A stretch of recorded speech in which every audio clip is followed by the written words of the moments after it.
This is the Standard Oil Project Management Plan. The main objective of our project is to catalog different types of modern enhanced oil recovery techniques and to determine which setting or environment each technique is most effective in. With the procured information, we also aim to clarify when it is an appropriate time to implement hybrid enhanced oil recovery techniques for optimal recovery and cost effectiveness. With the current global economic situation at hand, we believe that any and all information related to enhanced recovery is beneficial to companies looking to increase production while minimizing operational costs. Our project will serve as a guide for understanding the differences between usable enhanced oil recovery method situations in which said techniques are appropriate and relative cost and risk assessments of each method. In addition to providing appropriate literature on this topic, we will be performing small-scale experiments to help visualize and understand the very basic nature of how some of these techniques physically work. A specific goal of our project is to evaluate the EOR methods of gravity-assisted gas drainage as compared to gas injection, and how they compare for the wells within the specific region of the Gulf of Mexico. Gravity-assisted gas drainage, also known as GAGD, is known to have shown great results and oil recovery for this technique has been as great as 90% of the original oil in place. However, some of the wells which use this technique are not economically successful. GAGD works by enhancing the recoverable oil by injecting gas through previously drilled vertical wells to utilize the buoyancy of the lower density gas to push the oil down to a newly drilled horizontal production tube. The difference in well depth and oil viscosity could change, but we hope to reach an approach to determine which type of EOR would be appropriate for the various well variables. This method is more costly than other EOR, so an analysis of the cost is also necessary when evaluating whether or not to use this approach. This purpose can be summarized in that we wish to calculate and show when using GAGD is economically preferable to ordinary gas injection. Project Management Approach. Logan Procell is our project manager and will help each member stay on task while also being in charge of our goals, schedule, and any experiments we conduct. The project manager will oversee the managers of all areas of the project to ensure everything runs smoothly. Andrew Broom is our risk manager and will identify all risks associated with the project while actively taking steps to mitigate any tangible risk. He will also take responsibility for contacting the industry professionals along with university professors and serve as a liaison between them and our team. Andrew Forestier is our schedule manager and will be in charge of documenting meeting minutes. In addition, he will also be in charge of documenting any role changes throughout the duration of the project cycle. Mitch Rubion is the cost manager and will take necessary steps to ensure that the project manager is always aware of all budget updates and developments. The cost manager will work closely with the procurement manager with respect to purchasing required materials for the project. Patrick Ryan is the procurement manager and will determine what needs to be attained to ensure that the project is completed. The procurement manager has the task of working with the cost manager to ensure that all necessary purchases align with our team budget. In addition to individual responsibilities, all team members will actively compile relevant research from online resources, including scholarly articles and SPE papers. It will be the responsibility of the project manager to ensure that all team members stay on topic and to oversee the organization of all materials into a high-quality final project deliverable.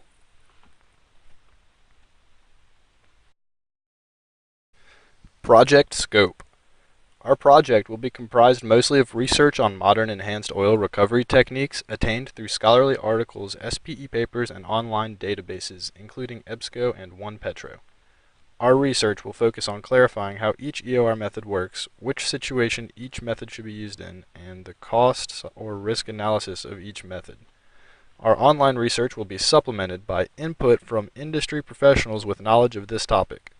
Furthermore, we intend to gain additional information from Dandina Rao of LSU's Petroleum Engineering Department, who may grant us access to his information database on enhanced recovery techniques. In addition to composing literature on this topic, we will be conducting several small-scale laboratory experiments to aid in conceptual understanding of gas lift and GAGD techniques. To achieve this end, the procurement manager will determine what materials must be attained for project completion and will work with the cost manager to ensure that the budget is followed correctly with respect to purchasing said materials. One of our project's goals is to interpret well data from a well which has used a gas injector and then to compare our predicted results for GAGD. We suspect that for most of the wells considered, the recovery factor will have increased. However, the real test is to see if this technique will prove more economically successful than a simple gas injection. Here is our milestone list. The dates for each major milestone of our project are listed. These include when our research will be completed, when our consultation with outside sources will be completed, when all of our planned experiments will be completed, and when the project itself will be finished and ready to turn into the sponsor for approval. If any changes are needed to this list, the process will follow our change management plan as needed. This is our work breakdown structure, or WBS. Here we have a categorized system for all of the packages of work that need to be done for the project to be completed. There are 3 levels of organization for the WBS. Level 1 covers the entire project life and encompasses all of the work packages that are required to be completed. Level 2 breaks the project into 4 separate stages: planning, execution, control, and closeout.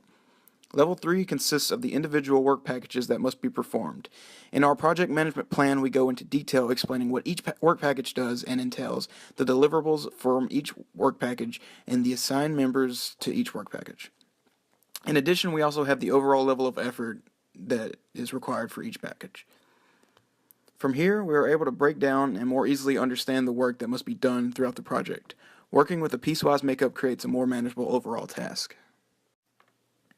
This is our schedule baseline. It demonstrates the period of time that each work package in the WBS will take up. Some packages from the WBS will last throughout the entire project life, such as the project status meetings, which will be held weekly to guide our progress. The time interval for each work package were a result of consultation between all of the group members to agree upon a feasible schedule. The project manager viewed the schedule in baseline and approved it as necessary. Our risk management plan consists of weekly briefings at our meetings throughout the semester to address and deal with risks in our project. We will be using a template to help us with our risk management. The general approach that we will take is outlined here in a standardized procedure. First, the risk will be identified by the project members or any appropriate stakeholders. Once a risk is brought to the attention of the group, we will analyze it. This analysis takes into account the probability of risk happening, as well as the possible impact that the risk may have on our project. According to this analysis, the risk will then be assigned a ranking of overall priority. The risk will then be assigned to a certain team member or a group of team members to deal with by avoiding, mitigating, accepting, or transferring the risk. The actions taken will take into account the risk analysis. Finally, the danger the risk possesses will then be monitored and reported on as long as the risk remains present throughout the project. Here is a copy of our risk register, which will be used at our weekly progress meetings to identify, analyze, and respond to possible risks. Here is our resource calendar for our project plan. Key resources needed for our project are presented as well as how long they will be needed for. It provides a way of managing our resources appropriately and ensuring that they will be available to us during certain intervals of the project lifespan. These resources are the OnePetro Research Paper Database, Dr. Dadito Rao and Dr. Richard Hughes' possible research. All documents and data and any other relevant material will be collected into a master binder that has tabulated sections and subsections. All initial work will be held in a section called IFA, or Issued for Approval. Any team member can request a change to an IFA document, and the process of communicating these modifications are described as follows. Any changes or additions made to an IFA piece will be written in red, while leaving any deleted sections in green. Any sections of an IFA document that is known to be incomplete but cannot be completed at that time will have writing highlighted in yellow that describes what is missing and any information regarding how the missing information can be obtained. The project manager will then conduct an evaluation based on impact on cost, scope of work, estimated time to complete, and risk. Once this evaluation is complete, his findings will be communicated to all relevant teammates, and the implemented change must be proofread by relevant teammates. Once an IFA document is proofread by at least 2 other teammates, it can be written and put in a section dubbed Issued for Construction, or IFC. If the need arises that a change needs to be made to an IFC document, the change will be made and then documented in the Notes section. Each page of our project will have its own Notes section so that changes can be clearly referenced, and Notes sections will be numbered starting from 1. Each note will be labeled in a specific syntax to keep all notes consistent and easy to follow in order to clearly show what changes were made and where and when they occurred. The author change will also clearly be documented. Once the stakeholder reviews a note, he can approve it by writing over it with a blue check mark. If the document is electronic, he can write the word checked in blue ink under the notes. Blue checks will also be marked in changes to IFA documents that have been approved by the stakeholder. A more detailed description of our change management process is located in the report section of our project management plan. We have created a communications framework that will serve as a guide throughout the life of the project and is designed to minimize, if not eliminate, miscommunication that leads to unproductiveness. Our communication matrix includes daily modifications to the Google Drive in which any changes are communicated via the change management plan. The matrix also includes weekly and monthly team meetings at which any new information is presented in person, along with any changes to previous work. We also built in as-needed project reviews that occur after each phase of the project closes and as the next phase begins. Other built-in meetings include technical design reviews that are purely designated for technical work. Informal communication is encouraged, for it is necessary for efficient work to exist. Although it is not required that all informal communication be documented, all issues, concerns, and questions must be relayed to the project manager so the proper actions can be taken. It is essential that proper conduct is maintained in meetings so that every team member is up to date on the latest work efforts and team designations in order to function at maximum efficiency and to avoid errors of redundancy and negligibility. The project manager will be responsible for managing and reporting on the project's costs throughout the duration of the project. In the case of this project, man-hours as well as monetary costs will be the unit of measurement with regard to the cost management plan. All costs will be documented on an as-spent basis.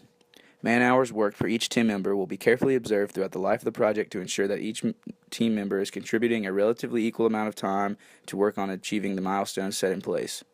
This will allow the project manager to see how much time each member is spending on the project so we can adjust the ration of responsibilities at any time before a significant imbalance occurs. Estimates will have to be made for the cost of our experiments and the data acquisition. We will aim to have these estimates within plus or minus 5% in error in order to make an accurate budget. If an estimate turns out to be larger than 10% in error, it will be highlighted in the budget document and the entire budget will be reworked. We will have a built-in amount of money set aside that will be designated to counteract these inaccuracies. Meetings will be held when 50% and 75% of the budget is spent. These meetings will be designated to reworking the budget. As the budget depletes, we will have a greater understanding of the scope and the cost of our project. Therefore, it will be beneficial to rework the budget at these times to improve the budget's accuracy and to minimize the possibility of overages. The budget will also be discussed in all of our weekly meetings, and therefore all changes to the budget will be documented weekly for precise monitorings, and all monetary spendings must be approved by the project manager. The procurement management plan. The procurement for our project will be for materials for the model only, and any procurement must be proposed to the procurement manager. If the procurement manager approves of the purchase, then he must notify the project manager so that the budget may be adjusted and so that we do not go over the budget. But hardware stores will serve as our vendor due to the materials being fairly common among the hardware stores, and therefore we can avoid ordering things online and having a delay in the productivity of our time. Project Scope Management Plan. The Scope Management Plan is very important to maintaining project coherence along with preventing excessive cost and labor, and it will guide each team member towards completing the appropriate deliverables on time. The act of scope management for this project will be the responsibility of each team member, with the project member having the lead role in all affairs. The scope is outlined by the project scope statement along with the work breakdown structure and WBS dictionary. All team members are to follow the initial scope plans in order to maximize cohesion. Any team member may propose a change to the initial scope plans by filling out a Scope Alteration Proposal or SAP form and submitting it to the Issued for Approval or IFA section of the master binder. The project manager will review the SAP form and decide whether or not the potential scope change is in the best interest of the project. This evaluation will include impact on cost, scope of work, estimated time to complete, and risk.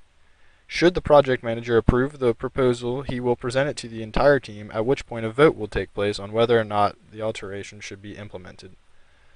All approved changes will be submitted to the Issued for Construction or IFC section of the master binder, including the SAP form bearing an IFC stamp at the bottom right-hand corner of the first page of the document. The project sponsor ultimately makes the decision to authorize all scope changes and to accept all project deliverables. The schedule management plan. If a schedule needs changing due to obligations, it is the duty of the schedule manager to create a solution that works for everyone and also fits within the time frame of our project next semester.